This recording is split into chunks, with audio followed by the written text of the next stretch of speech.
Well, the Webbers here, they just moved out. They'll be destroying their house and rebuilding. On a drive around town, West Mayor Tommy Mushka knows the longer it takes to rebuild his city, the more likely his neighbors will never move back. My job is to get this town back built up.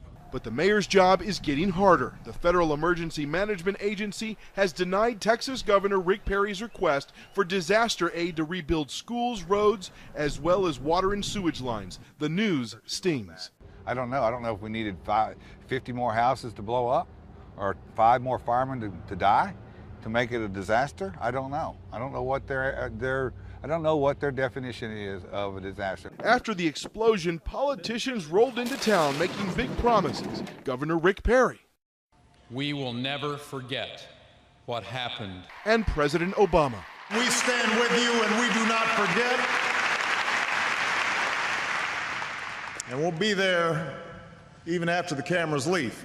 Our cameras are still here, and this little town needs help. In a letter to Governor Perry, FEMA says the remaining cost for permanent work is within the capabilities of the state and affected local governments. State officials accuse President Obama of turning his back on the people of West. But even despite Texas's robust and healthy budget, state officials haven't provided enough disaster relief to cover the rebuilding costs either. We're third-page news.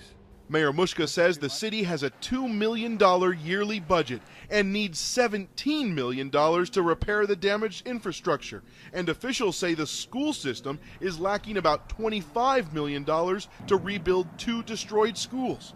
Mayor Mushka says without the disaster aid, he might only be able to afford gravel roads in the destroyed neighborhoods. So when you tell folks here in town that they might be driving on gravel roads in these neighborhoods, how does that go? I haven't told them yet.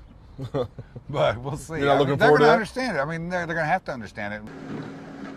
While the politicians haggle, Mayor Mushka and his neighbors sit and wait. Ed Lavendera, CNN, West Texas.